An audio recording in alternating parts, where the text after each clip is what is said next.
Institute in Eastern Africa. Hello, San Diego, and it's now exactly 10 past. It's now 1 minute past 10 in Nairobi, Kenya. Our panelists are all here. We have 3 papers. The first one will be by Professor Simiyu Wandiba from the Institute of Anthropology, Gender and African Studies at the University of Nairobi. And he's going to be speaking about the unstated power in pottery, ethnographic examples from Kenya. Our second paper is quite tricky, Hoe, Knife and Spear, the grand narration of Bantu migration by our Assistant Director, Dr. Frida Nkirote. The third paper will be by Dr. Emmanuel Ndiema from the National Museums of Kenya, and is going to be speaking about the changing meaning and use of landscape features in ancient and present times, perspectives from Western and Central Kenya. We're going to give each of the panelists about 10 to 15 minutes. I think Professor Wandiba might need 2 minutes, but then after that we're going to take a bunch of questions at the end. So we're giving this panel about 30 minutes. San Diego, welcome to Kenya. I'm talking about power in social rather than political, in a social rather than political context. Whether it is social or political, power has to do with control. People control other people. They also control things.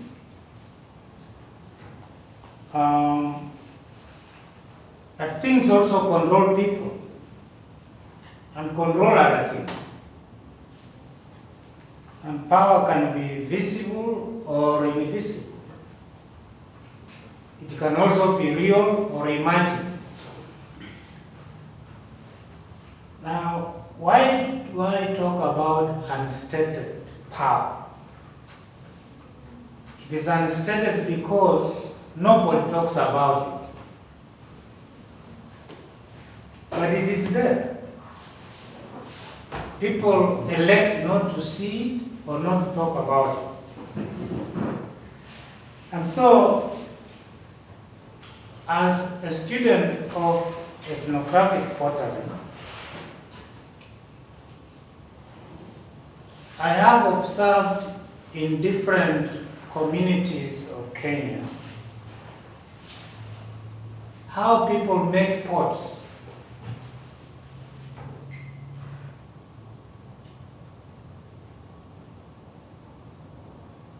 What things they say about pots,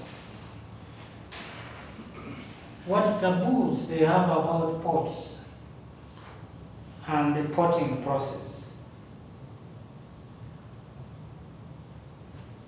And I have selected a few of these potters who make pots generally as their foremothers used to make them, although they also have acquired new types of pottery in order to satisfy the modern market. Now, one of the groups is known as the Bukusu, who live in Bungoma County of Western Kenya. They are Bantu speakers, and in this community, traditionally, both men and women make pots.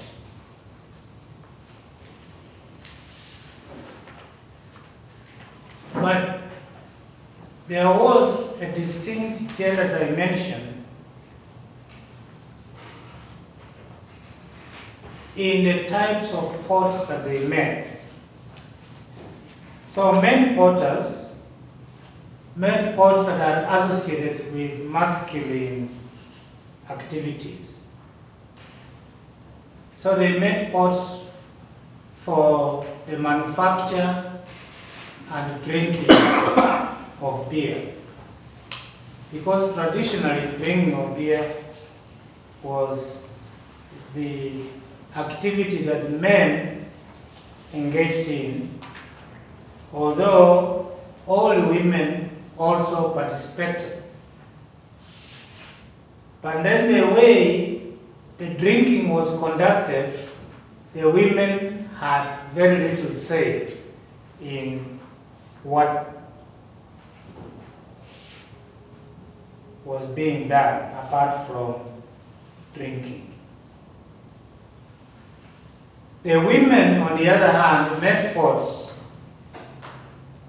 that were associated with feminine activities. So they made water pots and cooking pots. And what is interesting is that the beer pots were generally bigger, or they still are, and the water pots and the cooking pots are smaller in size. So here is a situation where patriarchy is expressed without people knowing that the men are telling the women that the women are inferior to them. So they are saying, look here, we make bigger pots, so we have more power than you do. But nobody talks about it. Not even the women notice that. Then they also make ritual pots that are supposed to control the power of the unseen. Twinship in this community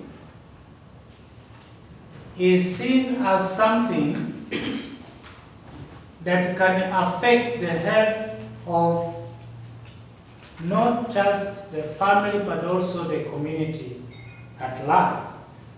So you need to do something to neutralize the power of twinship. So you make a pot that has two necks, it has one body, two necks, and two mouths.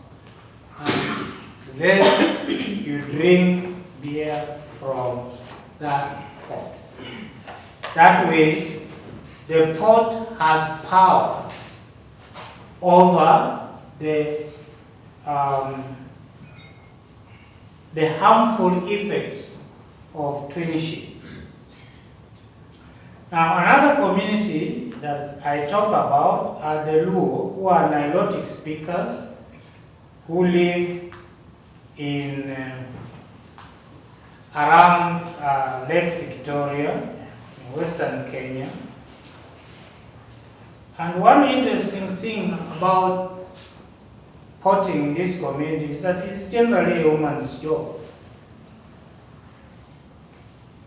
But the women use it in a very interesting way to control other women. In this community, mothers-in-law are very powerful, and whatever they say is basically law. Senior co-wives also control junior co-wives. So in this community, even if you have learned potting from your mother, which is generally the case, when you get married, you forget about that. Your mother-in-law, if you don't have a co-wife, will teach you afresh how to make pots. If you have senior co-wives, they do the same. You have to conform to the local tradition. So here is a situation where I see mothers-in-law and senior co-wives exercising power over their daughters-in-law or junior co-wives. Among the Akamba of Eastern Kenya who are band speakers, every porter has a mark that she puts on her pots as a way of identifying her products. And eventually people get to know by just looking at the marks on a pot that these pots were made by so and so. Now what is interesting in this community is then those women whose products sell more acquire a certain social status, and therefore they are looked upon by other potters as being senior to them. So it is this power that when now, like if you are in a meeting, when they talk, if you assume they are in a meeting, when these women talk, the others listen. So they have controlling power over them. The Torobo hunter-gatherers of Samburu County make pots. The Samburu, like their Maasai brothers and sisters, don't make pots because they see it as something that is demeaning. Yet, they need pots for certain ceremonies. Because the beer that is used in those ceremonies, like changing from one ASA to another, has to be made in pots. But because the Samburu see the Torobo as inferior people, when they go to ask them to make pots, to ask these women to make pots, at first they are very arrogant to them. They demand and say, I want a pot. But because the woman knows that there is no way this man is going to force her to make the pot, she will keep quiet. So eventually, the man has to come down and accept the fact that if he continues to treat this woman the way he's doing, he will go back empty-handed. So the woman then becomes the more powerful, and she can do anything she wants, and this man will be subservient to her. Finally, we have the Teso of Busia County, which borders Western Kenya, bordering Uganda. And the interesting thing about potting among this community, unlike their neighbors, is that potting is a man's job. Women do not make pots. But there are certain activities that the men cannot do.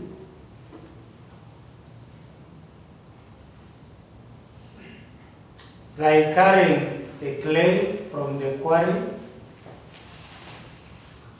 fetching the water that is used in the manufacturing process, fetching the firewood that is used in firing the pots. So, despite the fact that potting is a man's job, the women are crucial in the manufacturing of the pots. Also, if the pots have to be carried by headload to the market, it's the women who do it.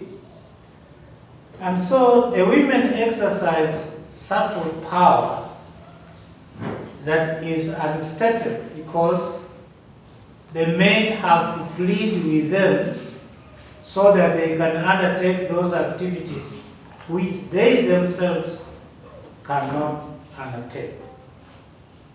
But nobody recognizes that as the power of women over the men. Thank you.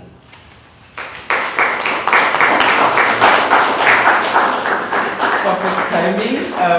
So then, can we hear more about thoughts from Bantu Migration with Freda and Carter?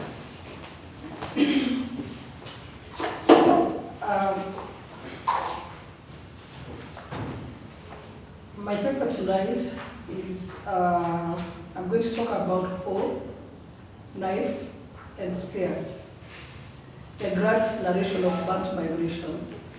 I'm going to talk about an old story which is very controversial. It has been talked about for a very long time by archaeologists, by linguists, since they don't seem to agree on where the language of Bantu came from. Because the language of Bantu is spoken by a third of population in Africa. So it's believed that it originated from the Cameroon-Niger border, and then down to Central, East, and Southern Africa. This story came about in the 50s, when the linguists realized that the Bantu people were not only the majority in Africa, but also they had a lot of powers that they used to suppress everyone else that they came across. So when they came up with this story, they looked at iron.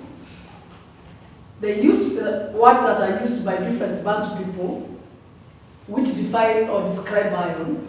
And some of these words would be words like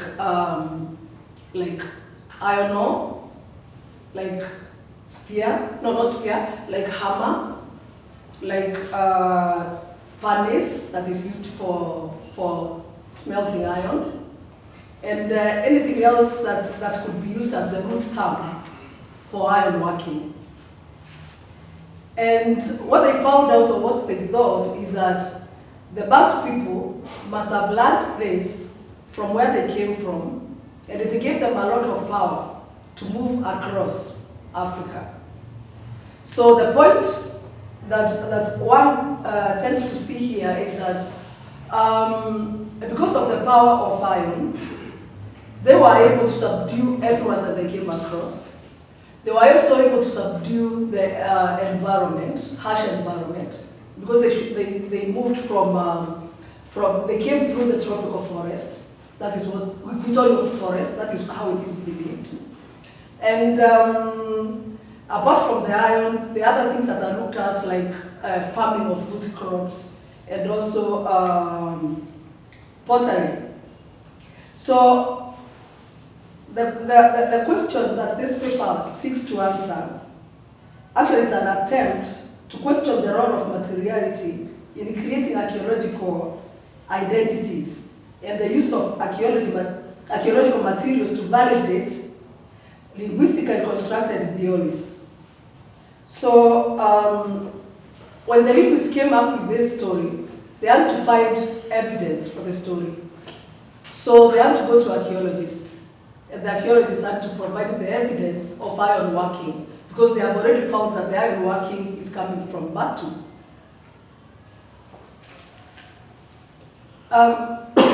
So what happened is that the archaeologists started looking for sites which were producing iron, and if they find a site that has iron, then they know that the Bantu people have been there. But sadly, they were only going to places where the places that are currently occupied by Bantu people. What that means basically is that they are assuming that the Bantu people have been here in these places from the beginning, or nobody else has ever been there. So they are looking at the archaeological materials whichever material they find they attribute to Bantu, and then they ignore all the other parts of the region. So some sites that have been found with Bantu materials, or so-called Bantu materials, are around the Lake region, that is Lake Victoria, where we have the Orewe pottery, and then we have some sites along the East African coast, and sites around the Mount Kenya region. And if you look closely, these are places which are currently occupied by Bantu people.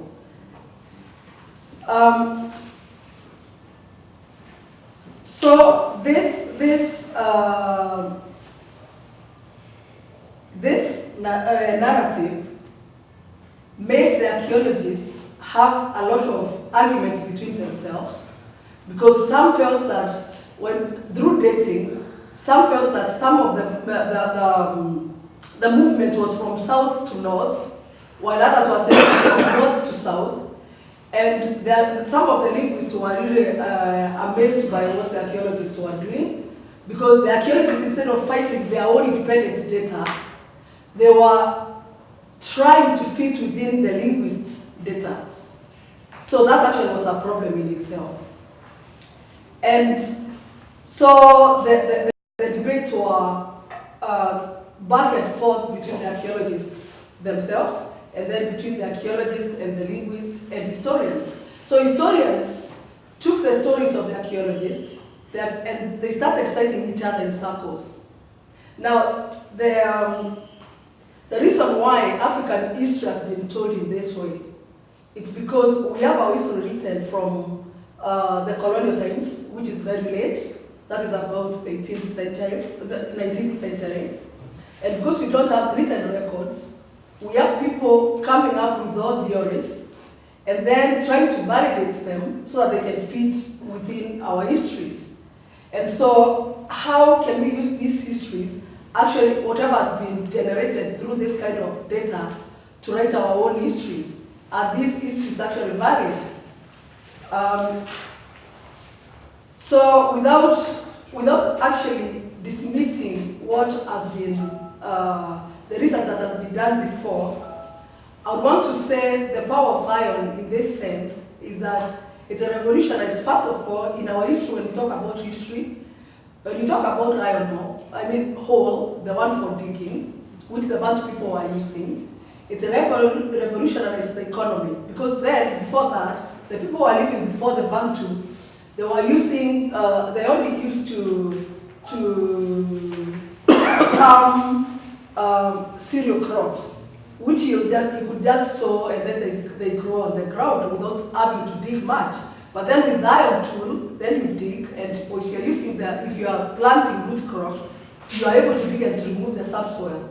That means that you can dig deeper, and then you can plant root crops. So that's changed in terms of economy. So we are able to get that story. Then we are also able to get the story of migration itself.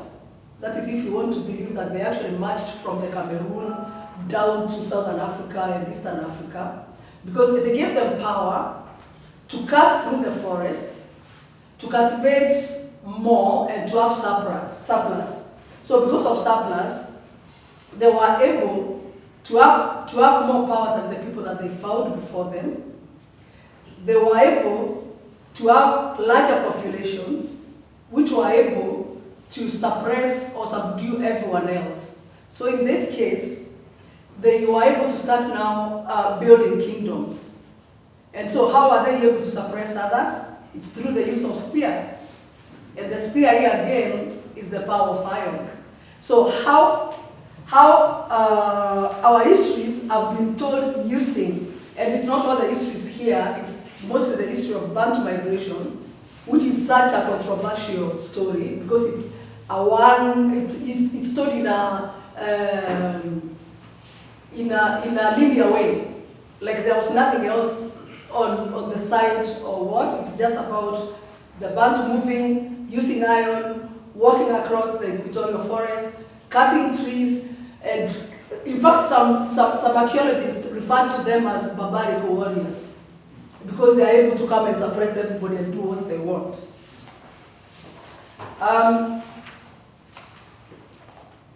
So is this really a true representation of African history?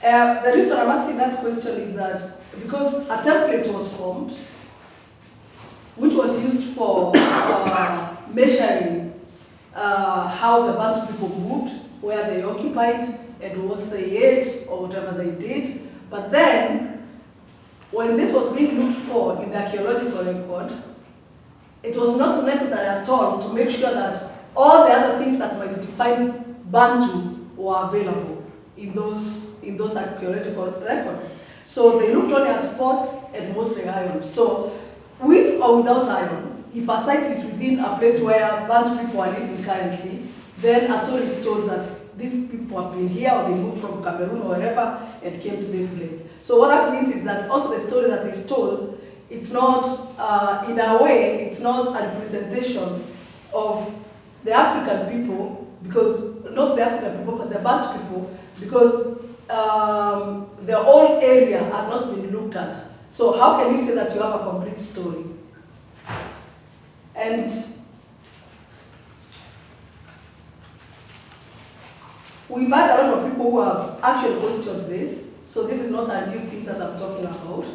We've had people who have questioned about this, and they have disagreed in so many ways that first of all, you cannot have people moving or marching across some equatorial forest just because they have iron. The equatorial forest itself is very unfriendly. So apart from cutting down trees, you can imagine all the other dangers in an equatorial forest. We can talk about malaria, we can talk about animals which don't have to be like snakes or anything, which makes it very difficult for people to walk across there.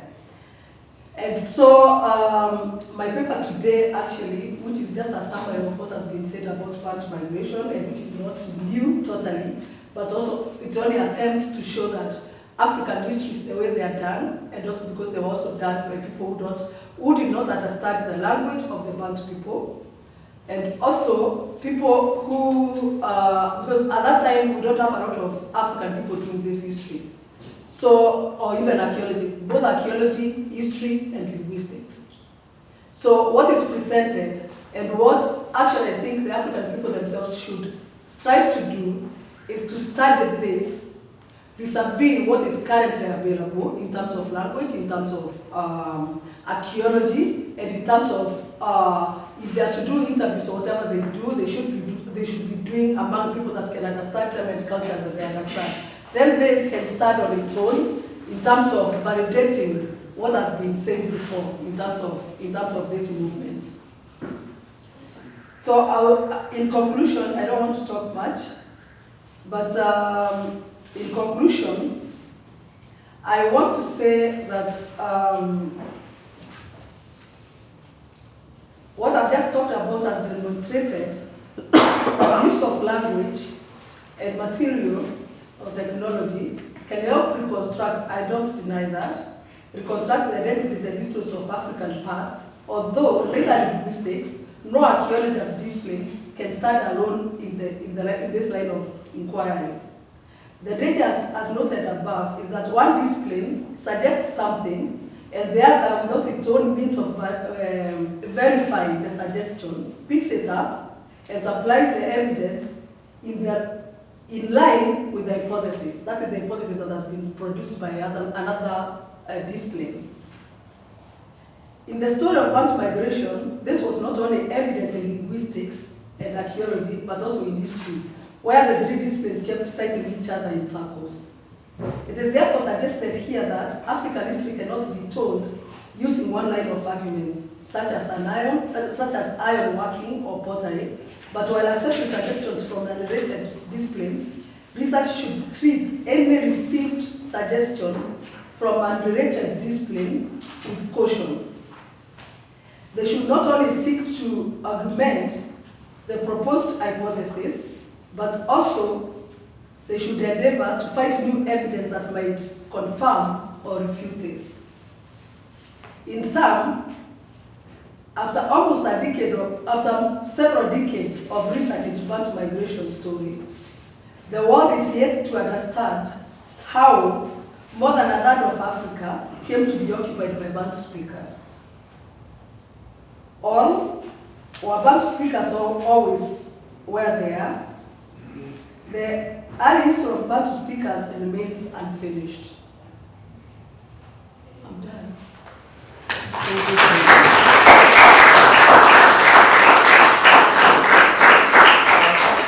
So next we move on to Dr. Emmanuel Ndema, speaking about land use meanings, changing land use meanings and use in Central and Western Kenya.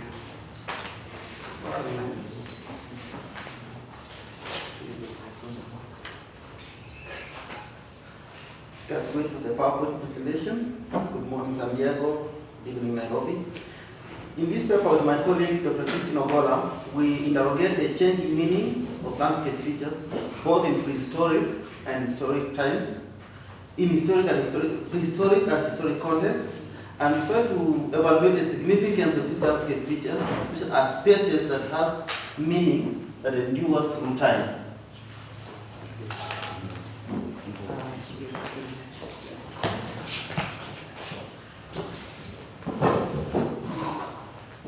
So we'll try also to report on the recent scientific studies. We interrogate 3 sites in different.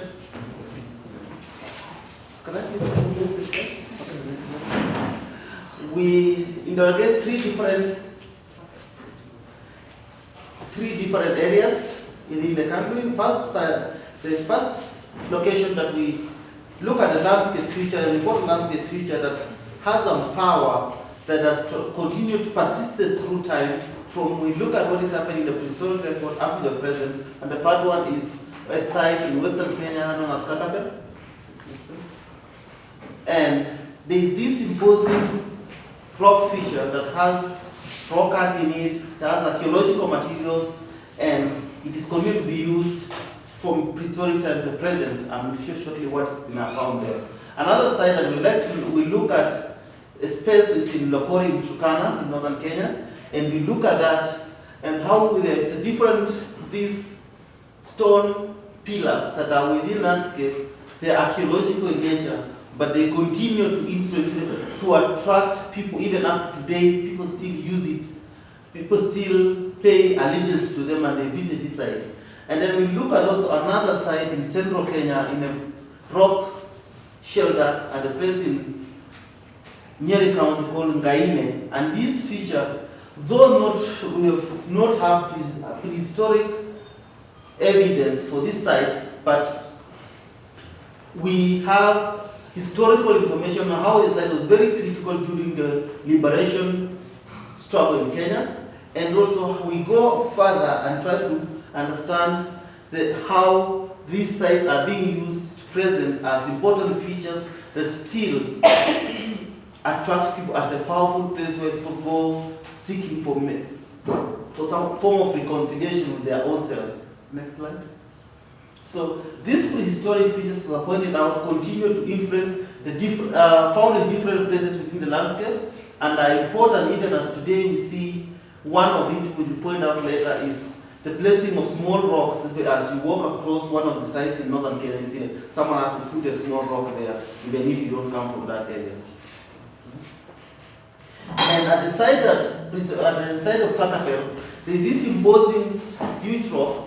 It has some rock shelter. We have excavated a number of it, and within that site, we found some grinding stones,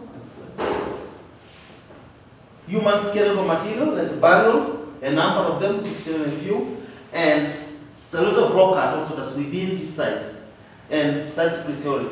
Within the historic context, we find that this site is also used, like revered by another community, Luya community, and the rite of passage within, for those from Western Kenya, is a very significant moment for the young people, in that it's a time whereby it's tested for your courage, and so there's a lot of history on this rock about the person who started the initiation ceremony among the Bukus community, Nyala Mango, killed a huge snake in this rock. And so even the present community still go to that rock before they start the circumcision ceremony. So they still that going up to the present, still going on. But next slide. Within the same rock shelter, we find that actually people go there and to pray. The Christian faith, they still go to the same space to sit to pray. At the same time, also there is the culture of the ages of people who live in the area. They hold their own cultural festival within this space. So there's this changing meaning of the same space. So this huge rock within this space acts as a powerful feature that gives exact power to these different communities that live within the area, within the same area. Next slide. Going north, it's found as the site of Lokori and Kalakol. This side they have very beautiful rock engravings in them. They have burial cairns within this side.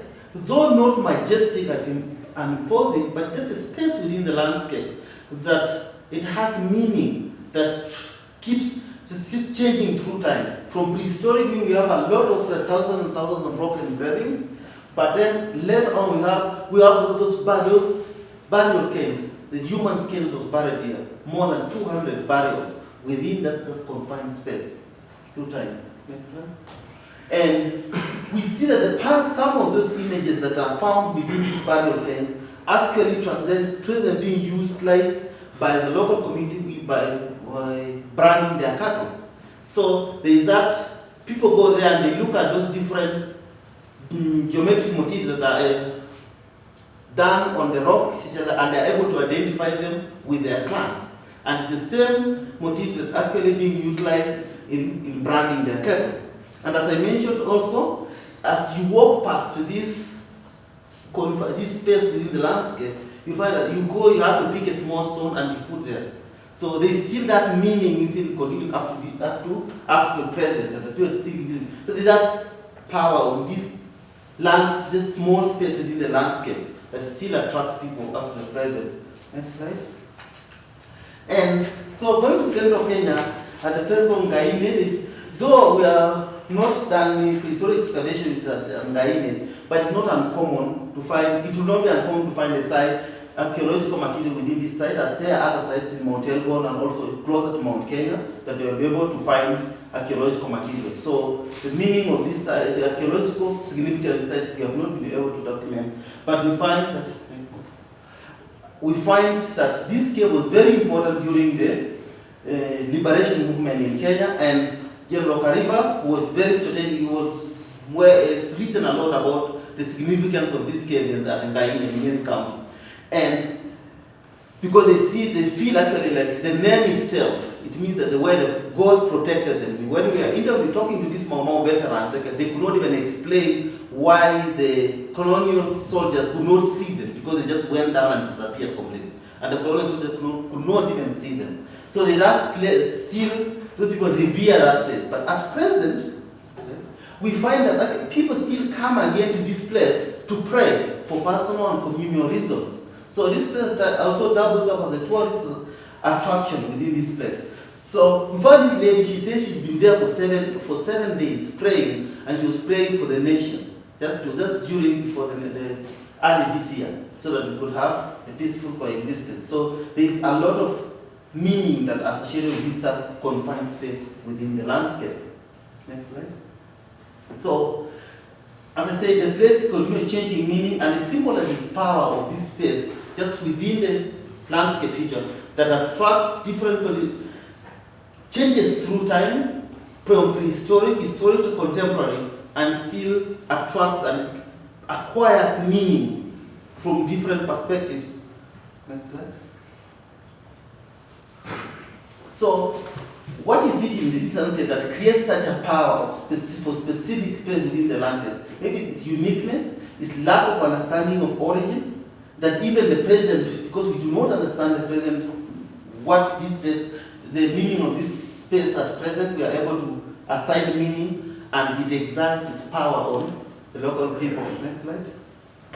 And why people recognize these spaces, although they serve at different communities through time, historic, and the reverence of this place. So we try to understand that even at present, as population increases, there's a lot of demand for land and other resources. We find there's still little spaces within the landscape that is such power, and they're still revered, that even if you give somebody land, they will still not be comfortable taking that place. It acts also as a place of identity with these people. Next slide. And so, as a starting place from it, so we see painting, engravings, intentional, and other signs of sacrificial offerings. Next slide. This next slide. Yeah. So we conclude. We say that actually we argue that these landscapes are complex phenomena that combines elements of space and time and represents political as well as social and cultural constructs. And these spaces have evolved over time as human activity changes. And these spaces have acquired different meaning and continue to shape the day-to-day life of a complex and increasingly multicultural present-day society. And finally, we thank the different institutions and people who have supported our work. Thank you. Thank you so much, Emmanuel. So can we just ask the panelists to come back on so that we can take quick questions? Just a recap of what that panel was about. It's a continuation of the power of things in African histories panel that we just streamed previously.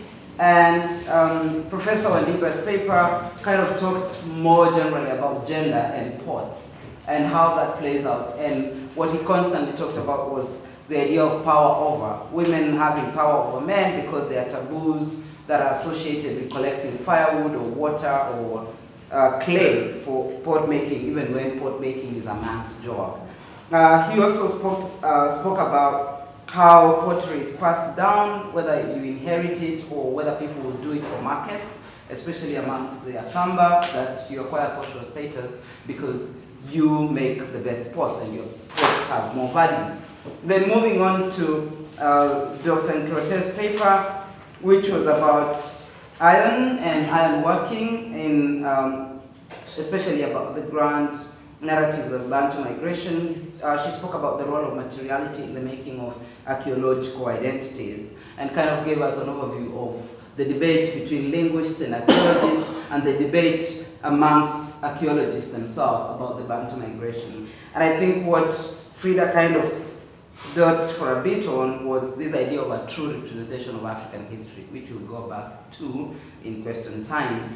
And finally, Emmanuel Ndiema's paper, very fascinating, I must say, about the prehistoric evidence on contemporary and prehistoric evidence and contemporary evidence of landscape use and the changing meanings of landscapes. And he spoke about the evolving meaning of, for example, rock shelters and the way that people use caves and how they continue to acquire new meanings in contemporary times. And in his discussion, he talked about the recognition of the power of landscapes in the contemporary age, which then takes us back to how these meanings are passed down, or what exactly changes in the way in which we think of these rock sites, or the way that even with pebbles and mounds that people in Kenya use. So this is the native intelligence panel, and we'll give a chance to the people in San Diego to ask questions, and then we'll alternate and try to take questions from here and San Diego. Please keep your questions brief. We would really appreciate that. Thank you. From here? Any questions for the natives? I'll take a first question. Please give us your name. My name is Faith. Who? Faith. Faith. Sorry. Yes.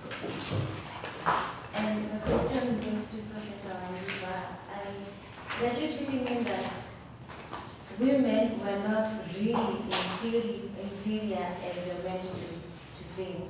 Because if they used poetry to control the men in some way, it means that they were not really inferior in some way. Any other question for Professor Wandiba, particularly, so that he can follow? Yes, there's a question at the back. Yeah, my name is Angela. Professor Wandiba, what exactly is the problem with twins among the institutions? that you need to neutralize imports. Okay. A third question for Professor Wandiba. Okay, I'll take questions for Dr. Nkirote, Frida. Now let me have this. If we don't have this, we'll go on. Okay, it's fine. Yeah, the first one. I know you have done some courses in gender, and you are familiar with the concept of patriarchy and how socialization is used by men to make women feel and act as inferior people where men are.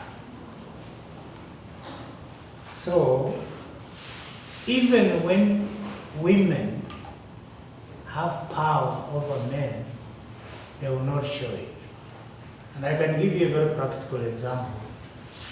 Even when a woman knows that she's stronger than the husband, she will allow the husband to beat her. Not because she is weaker than the man, but because she has been socialized to believe that she is actually weaker than the man. So when these women play those roles, which are very crucial, because if they do not carry the clay from the quarry, bring water, they are the ones who dry the pots, they bring firewood for firing, then there will be no pots. But the men tell them that making pots is a man's job. It is not a woman's job. But the women have that power. If you mistreat your wife, she can refuse to do to carry out those duties, and then you will have no pots. That is my argument. Now, twins among the Bokusu are a sign of bad omen, especially if they are the firstborns. Two, the twinship, if not properly treated, can harm you physically. We literally translated, it can burn you. So to neutralize that, you make beer and drink from that ritual pot. So you are neutralizing the harmful effects of twinship. So here, the pot has power over the, what do you call it?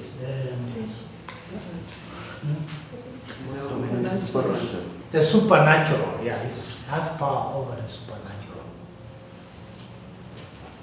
which we of course, as ordinary people, don't realize that. That's why the power is unstated. Maybe I should say invisible. Is it invisible? Unstated is I think unstated is, yeah, because it is there, but nobody says this is the powers. Shall we take more questions? From Nairobi, clearly. For Frida and Emmanuel. So there's a question there. Just introduce yourself and tell us who your question is for. Yeah, I'm Joshua. And I'll, first of all, I would say that it's true that for the Bantus, like for example, Kisumu, it was named by the Bantus before the name of James came in. But does it really mean that the Bantus were explorers, the first black explorer? I don't know how I say that, but the first explorers around Africa before these other people, these other tribes could come and notice it. Since you named them, you say that they are the guys who rule with iron, something like that. More questions for Frida? I guess that was your question. Silka. Are there any other narratives on Bantu origin?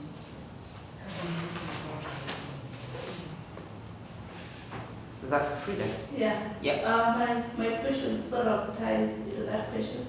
Frida seems to be talking about a possible other origin of the Bantu outside the rainforest, because you don't understand why they're supposedly traveling out of the rainforest just because they have.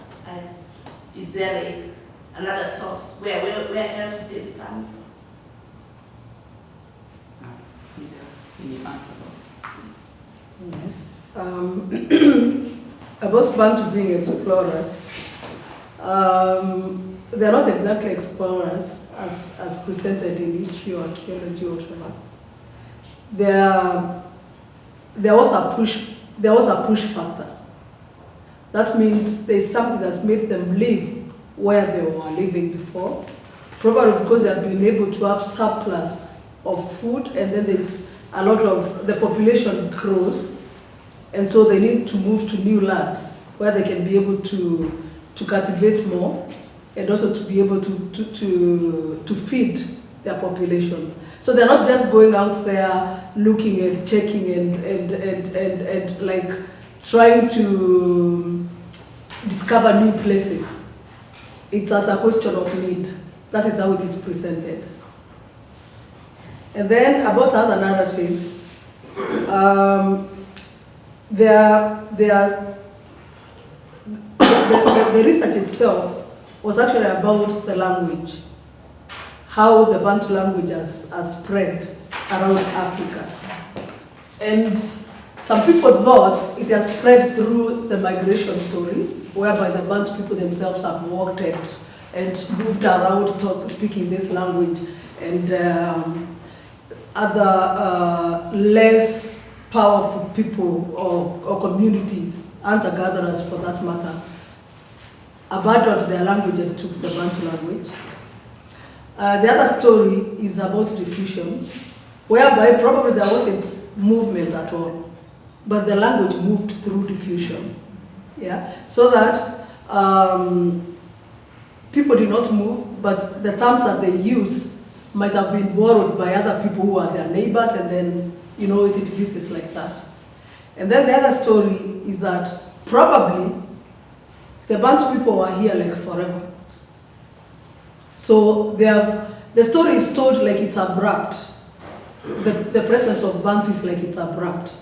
Unlike the other stories that we see in archaeology, where when they change a toolkit, for example, when they change from early stone tools to middle stone tools, you are able to see from early Stone Age to middle Stone Age, you are able to see the transition, yeah? Or from middle Stone Age to later Stone Age, you're able to see the transition between that and that. But with Bantu, it's abrupt. They just come, the stones are no longer being used, they're using metals. So some people say this might not have been the case. It might have been that these people were here and then they discovered iron ore and how to smelt, or they must have gotten it from somewhere, and so it was not gradual. It's something that happened with time. So those are the narrations that are told. But then we have also oral histories, recent oral histories, where different Bantu people talk about where they came from to occupy where they are today. So that is quite recent. And in research, oral histories which are older than 300 years are not seen to be, you know, authentic. So yeah, so this is the reason why you have to find other evidences to validate such oral histories. And then to you, Christine, I think have I answered it? I feel answered. Yeah, I think I've answered it. Yeah. Okay, so we'll take the last round of questions for Emmanuel.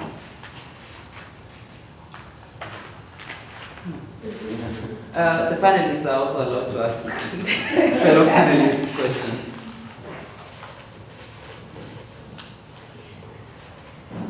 Yes, there's a question there and we have a question at the back. Yeah. Okay, I'm Faith Libe. Now to you, Emmanuel, on the case of northern part of Kenya, whereby we have was it Kapalele or something? Kakapele, yeah. Okay, does it mean that blue stones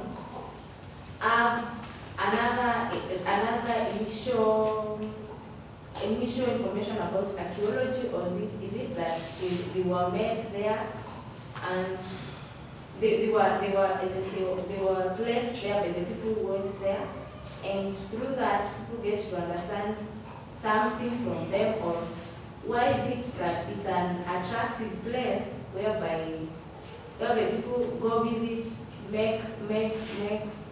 go visit and get more attracted to as tourists, or is it specifically, is in what is the archaeological meaning about those stones specifically? Shall we take Angela's question? Angela? Yes. Yeah. For the people living around Caracol, what is the significance of placing the little stones on the pillars, and what happens if you don't do that? Thanks. For Kakapel, yes, there's archaeological evidence. We just excavated last month, just under the rock shelter itself. We found 2 burials, same burial position for the human skeleton, a lot of archaeological materials, stone tools, pottery, ostrich shells. We are at present analyzing those. And then this rock paintings just on that rock surface itself. So a lot of archaeological information that goes back. We are at present, I think maybe up to even 4,000 years before present. So it has a very deep archaeological history that goes back into time. But as I said, it keeps changing. Like at present now, there are people go there with their loved ones, and they just over the weekend and just sit under the tree and just enjoy the landscape. Just sit there. And there are people who come there, specialists to come and pray. So there's a lot of meanings that people come there with different objectives. And we want to believe also, like some from our experience elsewhere, we've seen also some of those burials also could be reburials. Could not be like the fresh skeleton was buried. It could be bodies that were brought there. And we've seen that from examples from elsewhere in northern Kenya. With regard to Kalokol side, they say that if you don't put there, if you don't place there a little stone, you get bad omen. So I always don't want bad omen, so I always end up putting. I've never tested what happens to myself. I always do every time I go past there, I have to put it. Where does the stone come from? Yeah. You come from the stone? Yeah, from the rocks all over. So you just pick someone, place it there, and you go, off you go. Interesting. So we're just about to close this panel, but I have kind of like curiosity questions. For Emmanuel and perhaps Christine, has any archaeological work been done previously on these sites, particularly Kakapel and all these sites that you've been to recently? And what archaeological record is there? And then for Frida, you said something interesting about African people writing their own histories, and I was just wondering whether you think that if Africans write their history, then the historical record is going to be a lot more representative or correct, and what does that actually mean? Okay, I'll go first. For the archaeological material. For Kakapel, the previous has not been archaeological work been done there, but we are doing it at present. So thanks for the support from British Institute and the students. So we are after working on it. For Northern Kenya, there is a group from Stony Brook University, and they are working there. They just published, there's some publication coming up now. But for a long time, for work in Plan, there was no archaeological work done, especially for the Holocene, latest archaeology. So there's work coming up now. I think at Kakapel is just the rock art that have been published on, but no archaeological research has been undertaken there. I think Gilad did some work there, but yeah. Is it published? No, I don't think it's published. For his master's, I think. Yeah. Okay. Yeah. So you want to respond to? Yes, I'll try to respond to you, Leo. That's a difficult question, but I'll try to answer it in that when I said that African people should write their own histories, because they understand probably the language, it's because even when you look, when you read through history books, you might find some words or things that are not exactly, words that are not exactly the way they are pronounced or said in the African language or in a certain language. Or, I'll give you an example about the Ogiek people who live somewhere where do they live? In Mau Forest and other places around the Rift Valley. There's a likelihood that they were living around Mount Kenya region before, and they interacted with the Kikuyu and the Meru and other people living around Mount Kenya region, but this history is not known. The reason I'm saying this is that because I found from the archives some document which was written in 1909 by what is his name? One of the very early anthropologists, I remember the name, or ethnographer. It's not Beach. And he had a list of words, yeah? So he compared the words from the Kalenjin language. The list of words was from the Ogiek. So he listed 50 words from the Kalenjin, from the Ogiek, and he tried to look for their source. He was able to find words from the Kalenjin community and other words which were Ogiek, which he said the original Ogiek. But there was another long list inside that he was not able to tell where it was coming from. And that remains unknown until today, but it's in record that these words are not known where they're coming from.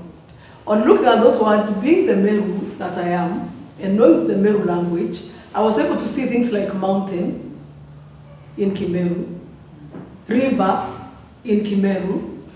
So then if I'm to write a history, then I'm able to say that there is a relationship between the Ogiek people who are living out there and the people who are living around Mount Kenya region today, using the language.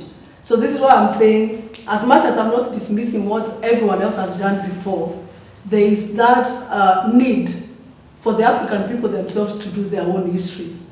And also, when you do interviews, especially if you're a foreigner and you're doing interviews with interpreters, whatever you record is not necessarily what was said by the person that you're interviewing. So then, is it representative enough? So this is where I was coming from. So, thank you everyone, and thank you to the panelists.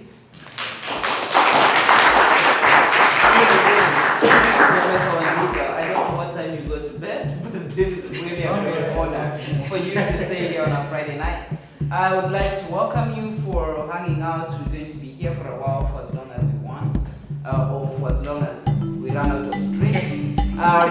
In the other building, Kilwa building, there's an exhibition going. So there are other people that you might meet from the continent, from Southern Africa and Eastern Africa, who are there for an exhibition. And welcome, and thank you really, really so much. Thank you, Paul and your team. Thank you, San Diego.